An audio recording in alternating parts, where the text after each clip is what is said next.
بسم الله الرحمن الرحيم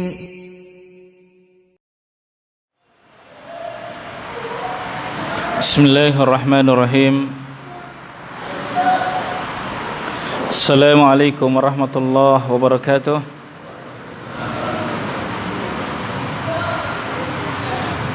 إن الحمد لله نحمده ونستعينه ونستغفره ونعوذ بالله من شرور أنفسنا وسيئات أعمالنا من يهده الله فلا مضل له ومن يضلل فلا هادي له أشهد أن لا إله إلا الله وحده لا شريك له وأشهد أن محمدًا عبده ورسوله لا نبي بعده يا أيها الذين آمنوا اتقوا الله حق تقاته ولا تموتن إلا وأنتم مسلمون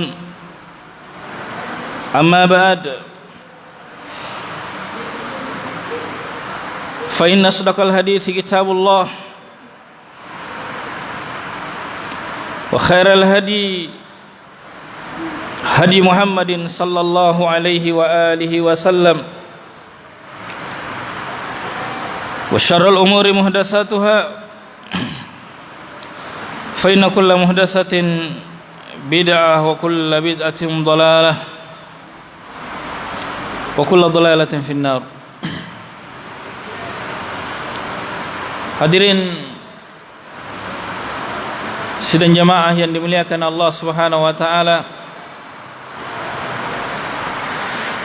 Alhamdulillah, kembali kita memuji Allah Subhanahu wa taala. Dengan karunia darinya, malam ini kita kembali berada di majelis ini, di masjid ini, di bulan Sya'ban. Sebentar lagi kita akan memasuki bulan suci Ramadan. Inilah bulan, ini bulan Sya'ban, bulan di mana banyak manusia lalai di dalamnya. Sedikit kita akan jelaskan tentang bulan Sya'ban sebelum kita lanjutkan materi kiat-kiat khusyuk dalam salat. Karena seorang muslim itu ketika dia berada di satu waktu, di satu keadaan, dia harus mengetahui waktu tersebut amalan apa yang mesti ia lakukan. Seperti tadi salat maghrib, seorang muslim tahu kewajibannya ketika masuk waktu maghrib, yakni melaksanakan salat maghrib. Bagi orang yang tidak tahu bahwa waktu maghrib adalah ada kewajiban yang harus ditunaikan, maka mereka akan menjauhinya, meninggalkannya, karena tidak tahu apa yang mesti dia lakukan ketika masuk waktu maghrib. Kan begitu. Masuk Ramadan, bagi seorang muslim dia tahu apa tugasnya ketika masuk Ramadan. Demikian pula dengan bulan Sya'ban, apa yang seharusnya kita lakukan ketika sudah masuk bulan Sya'ban ini. Berapa Sya'ban sekarang jemaah sekalian? 5 ya? 5 Sya'ban.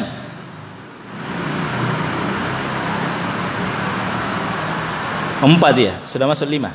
Karena perhitungan dalam Islam itu masuk maghrib sudah terhitung berganti hari. Baik, jemaah sekalian saya hormati dan saya muliakan, ada apa dengan bulan Sya'ban? Rasulullah sallallahu alaihi wasallam bersabda dalam hadis yang direkam oleh Imam An-Nasa'i dan Al-Hafidz Abu Thahir mengatakan bahwa hadis ini hadis yang hasan. Beliau mengatakan, "Dzalika syahrun," itulah bulan, "yakfulun nasu anhu," yang mana manusia, kata Nabi sallallahu alaihi wasallam, berbuat lalai di dalamnya. Ini pengabaran dari Nabi sallallahu alaihi wasallam. Banyak lalai di bulan Sya'ban. Bahkan yang paling mengkhawatirkan, tingkat kelalaian ini semakin memuncak di akhir-akhir bulan Sya'ban. Apa itu? Mereka katanya, apa istilahnya itu? Minggu terakhir. Ada istilah minggu terakhir. Betul? Apa yang mereka lakukan? Macam-macam. Pergi di pantai, pergi di mana? Katanya terakhir kita ini halal di siang hari. Sudah, gecok sudah, habiskan sudah. Ya kan? Manfaatkan sudah. Besok dilarang sudah. Besok haram, ayo lakukan yang bisa dilakukan. Nauzubillah, yang biasa berzina mungkin berzina, waliyadzubillah min dzalik. Yang biasa minum khamar. Nambah memang anak-anak sudah. Besok enggak bisa lagi. La ilaha illallah. Benar kata Nabi sallallahu alaihi wasallam, inilah bulan yang manusia di dalamnya banyak lalai. Waliyadzubillah. 6. Apa keutamaan bulan Rajab ini? Ya. Kata beliau sallallahu alaihi wasallam, atau sebelumnya beliau katakan Rajab itu atau Sya'ban itu baina Rajabin wa Ramadan, terletak antara Rajab dan Ramadan. Beliau tegaskan, Rajab bulan apa? Bulan-bulan haram. Iya. Salah satu bulan-bulan haram bulan Rajab. Sya'ban bulan yang mulia. Dia diapit oleh dua yang mulia. Ya kan? Ramadan bulan mulia. Subhanallah. Sebelum Sya'ban bulan Rajab. Bulan-bulan haram antara keduanya. Berarti dia memiliki keutamaan. Hanya saja sayangnya banyak manusia yang lalai. Subhanallah. Banyak manusia lalai. Nah, kenapa bisa lalai?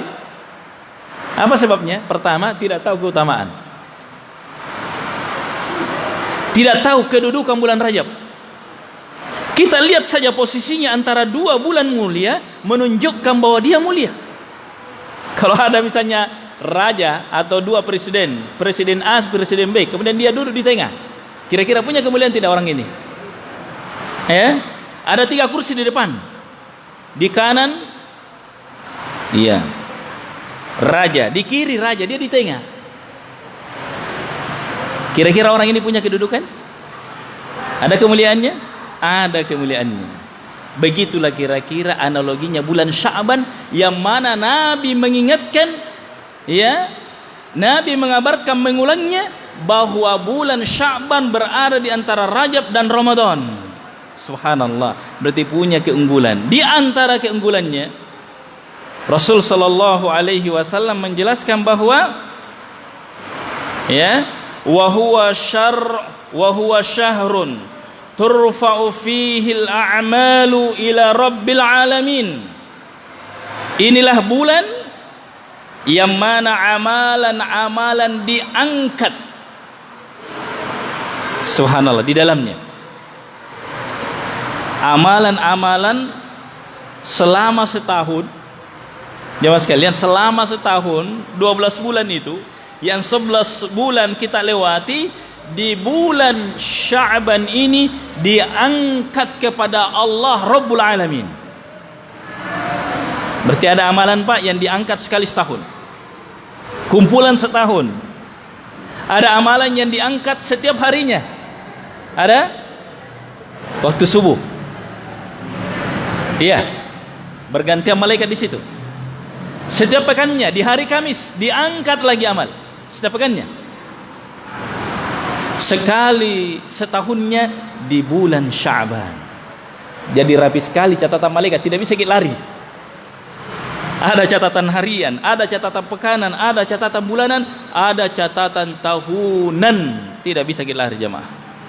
Terlalu rapi catatan malaikat itu. Ngeri Pak, kalau kita ingat-ingat, subhanallah. Dan Rasulullah sallallahu alaihi wasallam suka beribadah, menggemarkan kebaikan ketika amalan diangkat. Ya kan? Ketika Nabi menjelaskan hikmah rahasia beliau berpuasa di hari Senin dan Kamis, apa itu? Kata Nabi, adapun hari Kamis itulah hari di mana amalan diangkat ke langit, dan saya suka amalan saya diangkat dalam keadaan saya berpuasa. Ya kan Pak? Subhanallah. Kira-kira sembarang waktu, sembarang hari, sembarang bulan Allah letakkan amalan diangkat padanya? Tidak mungkin. Pasti punya kemuliaan, sehingga Allah jadikan bulan itu sebagai bulan di mana amalan diangkat dalam sekali setahunnya. Subhanallah. Ada gambaran Pak kemuliaan bulan Sya'ban? Yang pertama apa tadi? Diletakkan di antara dua bulan yang mulia. Yang kedua, diangkat di dalamnya amalan-amalan. Amalan apa yang diangkat? Yang baik atau yang buruk? Dua-duanya. Jangan dikira yang baik-baik saja diangkat Pak, yang buruk-buruk juga diangkat. Bahaya ya? Yang buruk-buruk diangkat. Makanya susul yang buruk dengan apa kira-kira? Apa yang tergambar? Ketika di bulan Sya'ban ini yang baik diangkat, yang buruk diangkat, apa yang mesti diperbanyak? Apa Pak? Istighfar? Ya Pak? Perbanyak amalan baik. Yang kedua, karena ada yang buruk ini mau diangkat ini, banyak istighfar. Betul. Perbanyak istighfar supaya tertutupi itu yang buruk-buruk. Rejaina catatanan. Mungkin kalau kita ingat-ingat pas selama setahun ini, mana banyak Pak ucapan baik tak atau ucapan buruk tak? Amalan baik tak atau amalan buruk tak? Coba kita hitung-hitung, ingat-ingat coba. Ngeri Pak ya? Saatnya di bulan Sya'ban ini membenahi diri, meningkatkan ibadah. Walaupun tidak ada secara khusus ya, tidak ada ibadah khusus yang diajarkan oleh Nabi dilaksanakan, diamalkan di bulan Sya'ban ini. Enggak ada. Amalan nisfu Sya'ban enggak ada. Semua hadis-hadisnya lemah. Riwayat-riwayatnya lamai. Enggak ada. Terus apa aja? Amalan-amalan yang memang asalnya dianjurkan, diperintahkan, itu yang ditingkatkan. Salat berjamaah. Tapi ada sebentar disebutkan bagaimana amalan-amalan salaf diperbanyak di bulan ini. Ada amalan tertentu, mereka memperbanyaknya. Baik jemaah sekalian.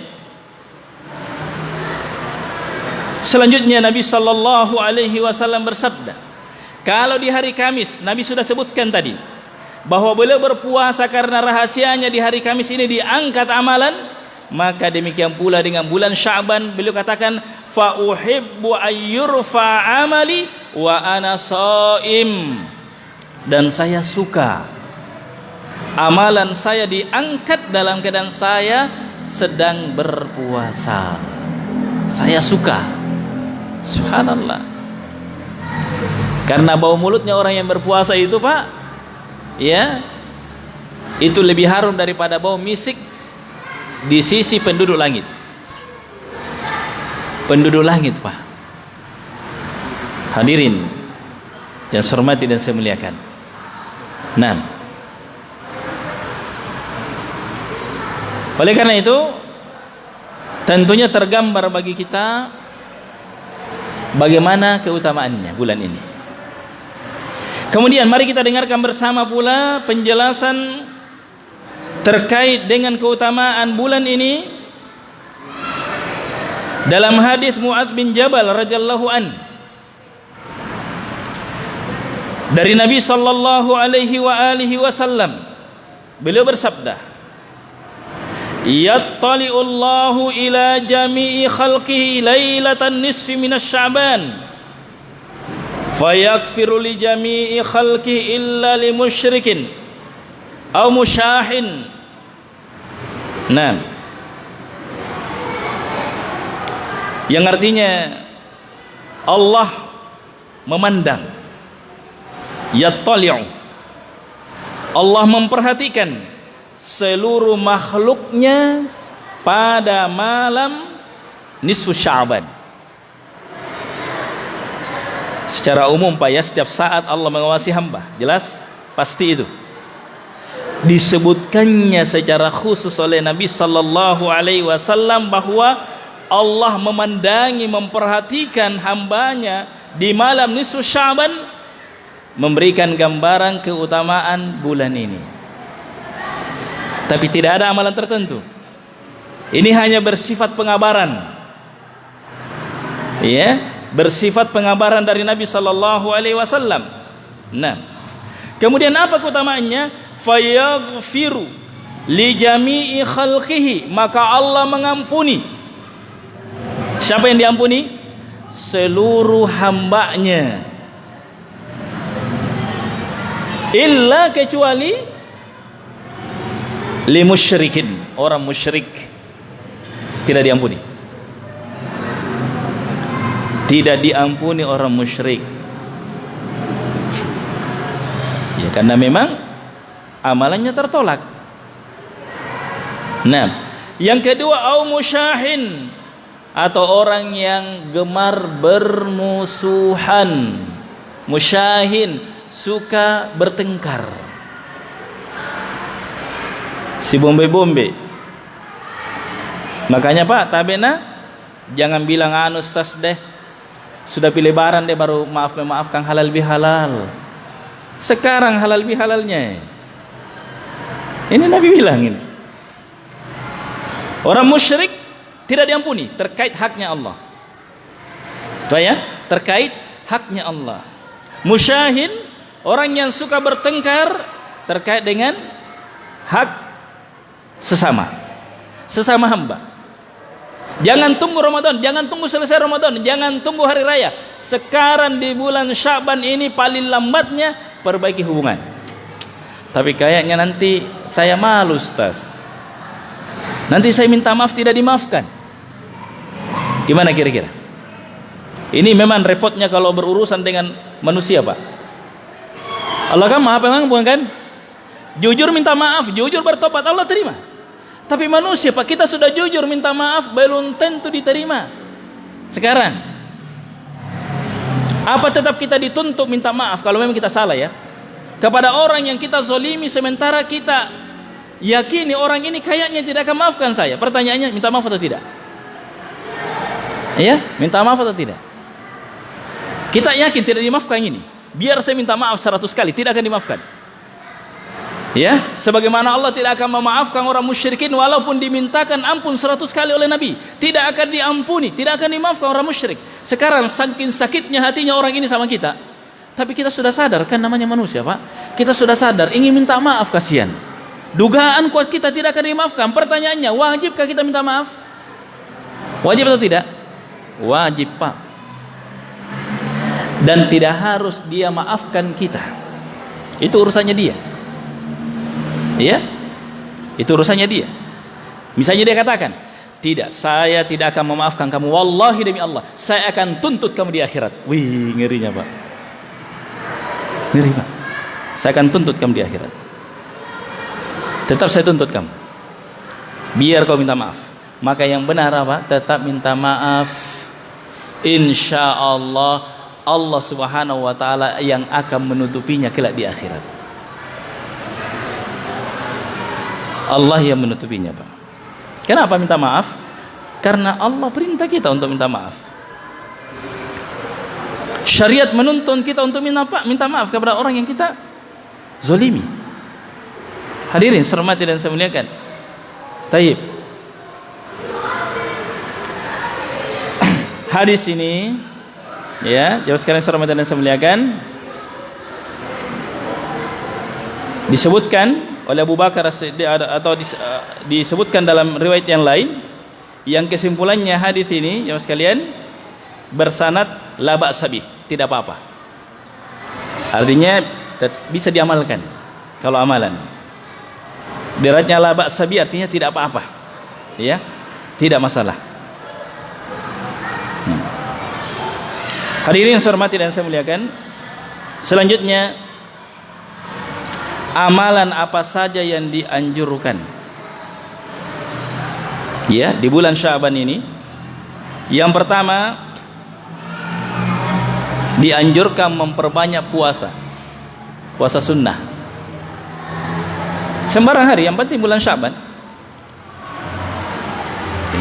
dan tidak mengkhususkannya kecuali memang hari-hari yang disunnahkan, Senin Kamis, ya kan, atau Ayyamul Bid, hari mutih.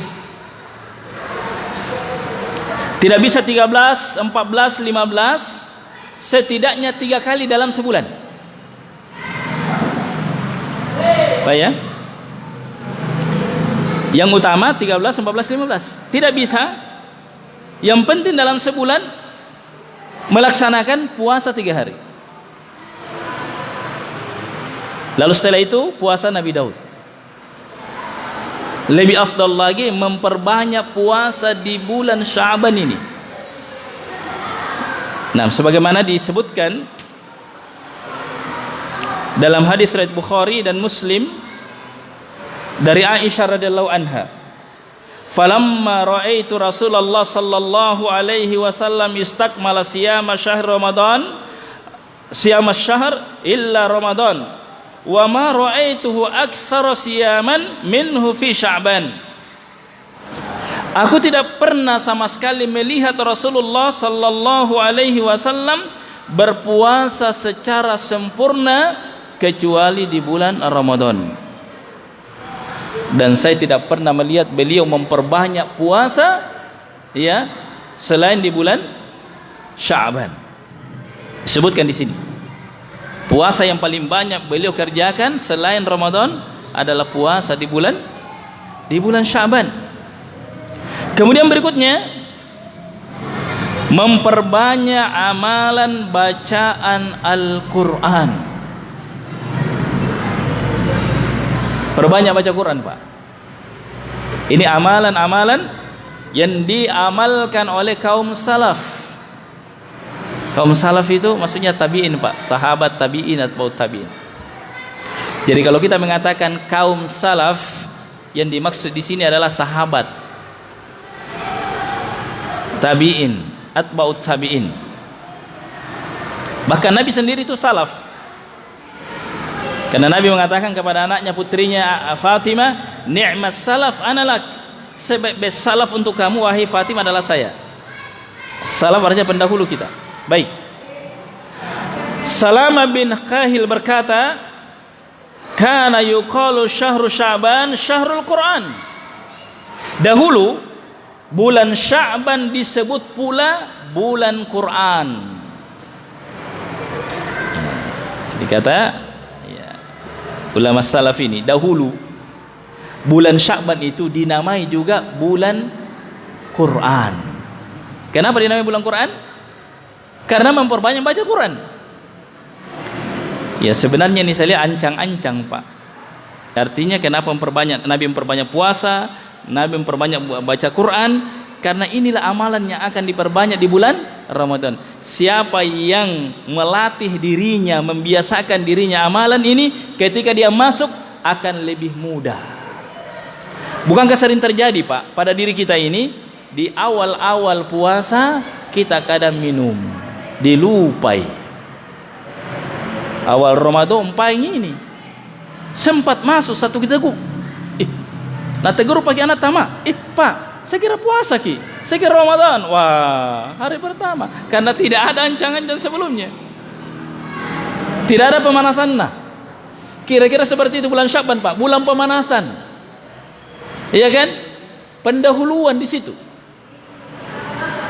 Tapi Pak, biar jago bagaimana ki kalau tidak latihan, Tidak ada pemanasan baru masuk di lapangan Pak, main bola kira-kira apa jadinya Pak? Baru satu putaran ngos-ngosan. Betul nggak? Ini Nabi saja Pak ada pemanasannya. Memperbanyak puasa, kaum salaf memperbanyak baca Quran. Nah, wa kana Amr ibnu Qais idza dakhala syahru Sya'ban aghlaqaha hanautahu wa tafrugu li qiraatil Quran. Amr bin Qais ketika memasuki bulan Sya'ban beliau menutup tokonya. Wah. Kita justru di bulan Ramadan bongkar-bongkar barang. Sibuk dengan barangnya, lalai dengan ibadahnya. Apalagi penjual parfum. Bagaimana kambingnya Ustaz? Tidak bisa ditutup iya, karena orang mau akikah. Ya kan? Kalau parfum bisa jadi tutup, bisa dibeli sebelumnya, tapi akikah nggak bisa. Nggak bisa ditutup. Penjual kambing harus tak menjual kalau kambing Pak. Orang mau akikah. Jelas ini. Jangan bilang, kenapa kita buka paingan otak kandang kambing tak? Orang mau akikah Pak. Kalau parfum bisa ji, beli memang sebelumnya 1 dos, itu 1 bulan. Semestinya di bulan ini atau di bulan sebelumnya siapkan memang baju barunya.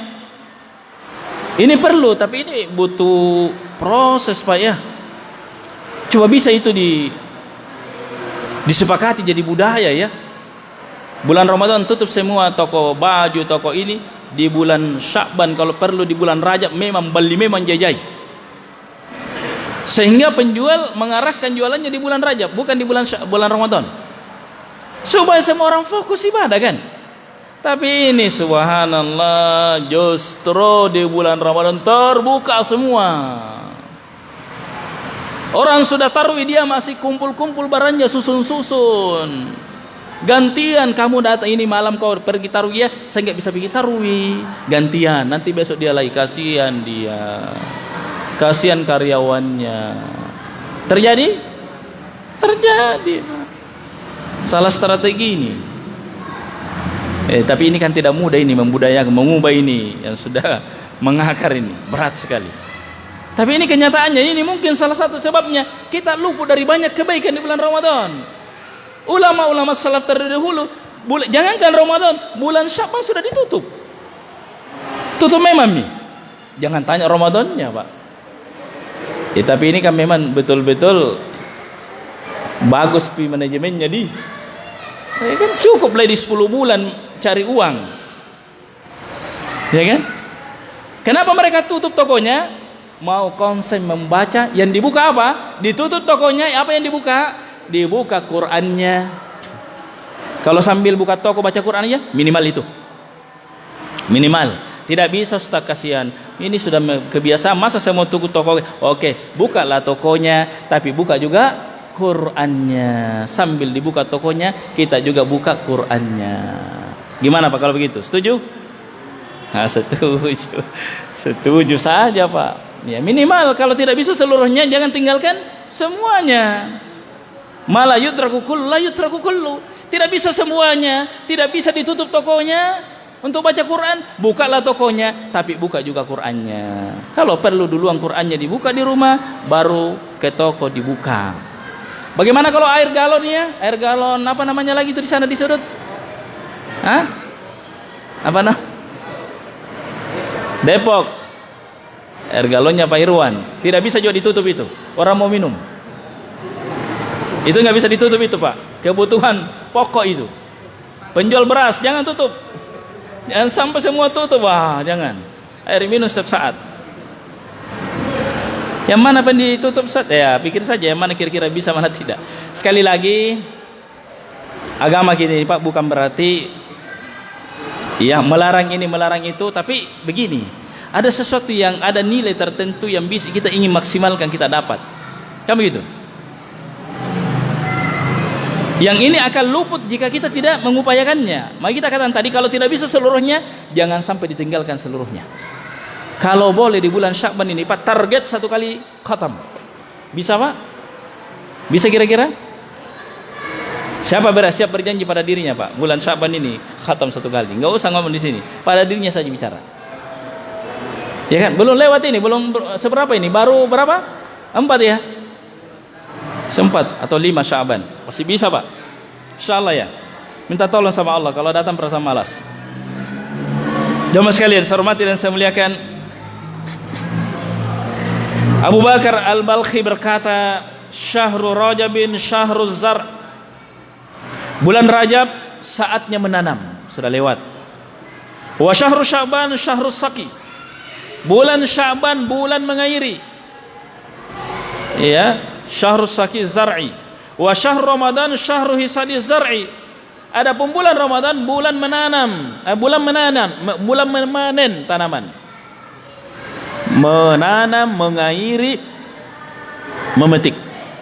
Ini sekarang bulan mengairi. Nah, masuk Ramadan, alhamdulillah panen dia.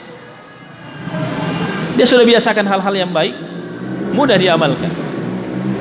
Hadirin yang saya hormati dan saya muliakan, itulah beberapa hal yang terkait dengan bulan Sya'ban.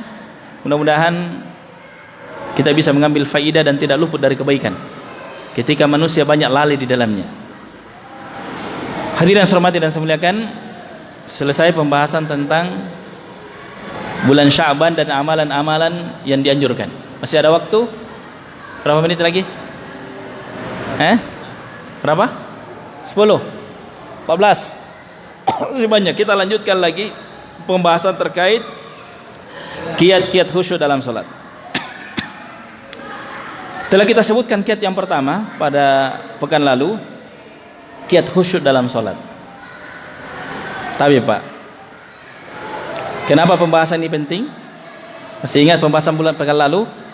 Karena ilmu yang paling pertama diangkat di akhir zaman adalah ilmu tentang khusyuk. Ilmu yang pertama diangkat Pak di akhir zaman, ilmu khusyuk. Sehingga yang ada tinggal orang yang salat tapi hilang ruhnya. Khusyuk adalah ruhnya salat. Karena itu pembahasan ini penting. Dan telah kita sebutkan pula bahwa kata Nabi, ada orang salat berapa dia dapat? Pahala dari salatnya 1/10, 1/9, 1/8, 1/7, 1/6, 1/5, terus 1/2. Nabi sebutkan sampai di situ. Sama-sama berdiri saf. Jadi itu keliru. Ada yang bertanya, siapa kemarin bertanya? Saya kira pernah saya dengar Ustaz ceramah, katanya di antara keutamaan salat berjamaah, kalau ada satu khusyuk, semua dianggap khusyuk. Siapa bilang? Mendatangi salat berjamaah satu keutamaan tersendiri. Ya kan Pak? 27 derajat dibanding salat sendiri.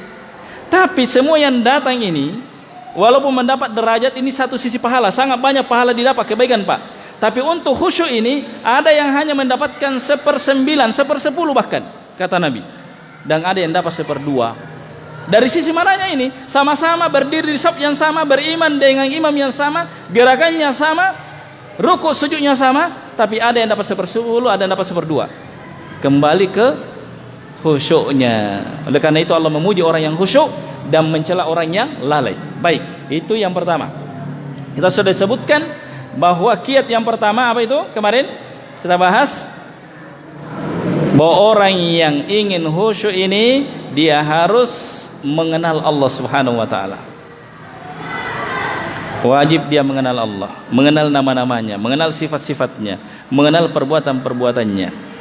Semakin dia mengenal Allah, maka semakin dia khusyuk dalam sholat. Bagaimana mau khusyuk kalau dia tidak kenal siapa yang dia sembah? Ya kan? Contoh saja Pak, ini apa namanya ini? Air harganya berapa ini?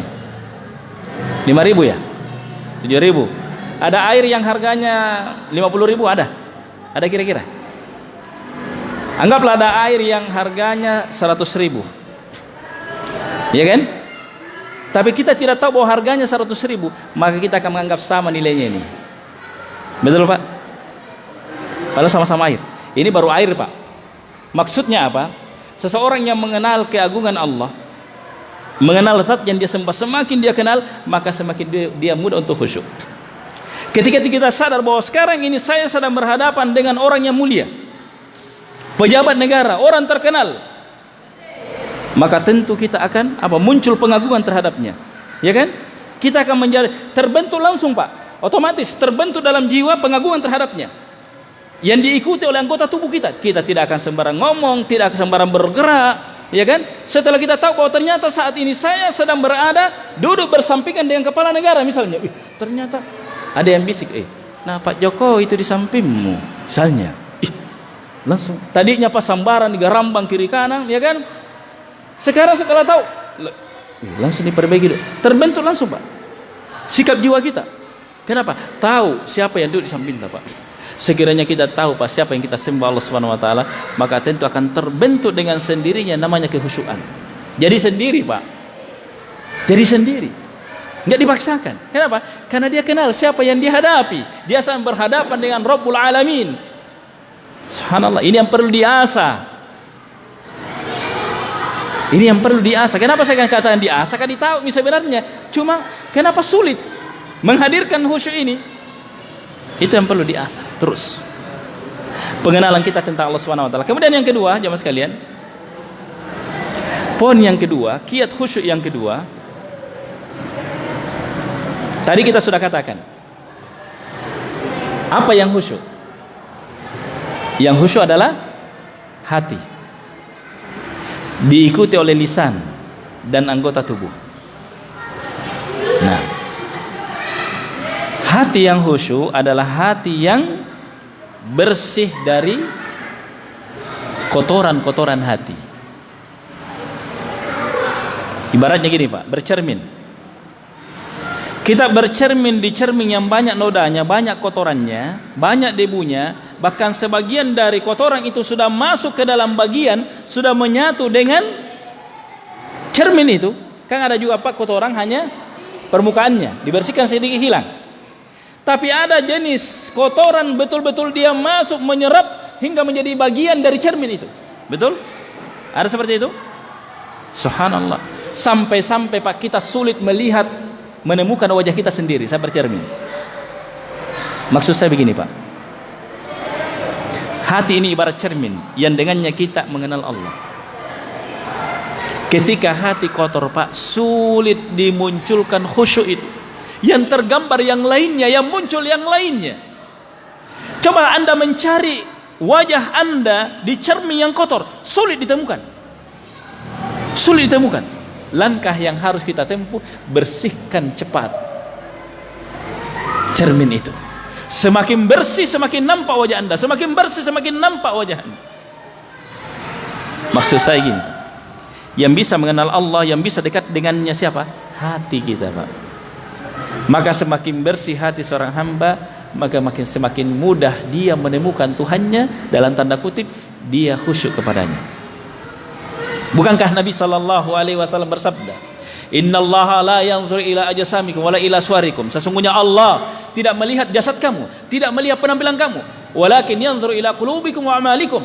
Allah melihat hatimu, memandang hatimu. Jika Allah ternyata menemukan hati kita kotor, maka sulit hati ini dekat dan khusyuk kepadanya. Tapi, Pak, tabiat lalat yang kotor, dia sulit mendatangi tempat yang bersih, betul? Iya. Kenapa sulit kita temukan lalat di sini? Karena tempat ini bersih. Sulit. Tapi ketika ini kotor, maka akan banyak lalatnya, Anda bunuh yang ada, datang yang lain. Betul, Pak? Maka siapa yang ingin khusyuk, dia harus bersihkan jiwanya. Dia harus bersihkan hatinya. Allah Subhanahu wa taala berfirman, qad aflaha man zakkaha wa qad khaba man dassaha. Sungguh beruntung orang yang membersihkan jiwanya, dan sungguh merugi orang yang mengotorinya. Dosa-dosa, maksiat-maksiat, Pak, menodai hati. Allah Subhanahu wa taala berfirman, kalla bal rana ala qulubihim ma kanu yaksibun. Sekali-kali tidak. Bahkan dalam hati mereka ada ron, ada kotoran. Disebabkan apa yang mereka kerjakan. Rasul sallallahu alaihi wasallam menjelaskan bahwa anak Adam ketika dia melakukan dosa, maka ada titik yang menempel di hatinya. Ada titik yang menempel di hatinya. Contoh seperti cermin tadi. Ada noda yang menempel. Ketika dia beristighfar, memohon ampun kepada Allah, maka hatinya akan bersih dan bening. Namun ketika dia tidak bertobat, dia justru menambah dosanya, maka hatinya akan menghitam. Waliyahzubillah. Hati yang hitam, hati yang kotor, ibarat seperti cermin yang kotor, gelap, sulit untuk bercermin. Dirinya saja sulit dia temukan, apalagi Tuhannya. Ya kan? Dirinya saja sulit dia temukan, bagaimana lagi untuk khusyuk kepada Allah Subhanahu wa taala. Maka siapa yang paling hebat dalam pembersihan jiwanya, maka dialah yang paling memungkinkan untuk khusyuk di dalam ibadahnya. Kuncinya di sini adalah kehusyuan, kebersihan hati. Berbicara tentang kebersihan hati ya tentu ya banyak ya.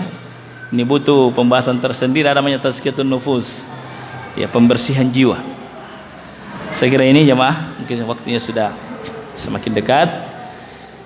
Kita saling mendoakan Pak, mudah-mudahan kita dalam kondisi sehat-sehat saja, aman-aman saja, dan dalam kondisi ya beriman kepada Allah Subhanahu wa taala memasuki bulan suci Ramadan. Tidak seperti di sebagian tempat saudara-saudara kita muslim kita, apalagi kita bisa sebut di Ukraina sekarang ini ya terjadi peperangan. Alhamdulillah negeri kita aman-aman saja, namun jangan lupa untuk tetap mendoakan kebaikan untuk semua, keamanan untuk seluruh kaum muslimin dimanapun mereka berada. Sekira ini, dan akhirnya kita tutup dengan doa kafaratul majlis. Subhanakallahumma bihamdik, asyhadu an la ilaha illa anta, nastaghfiruka wa natubu ilaik.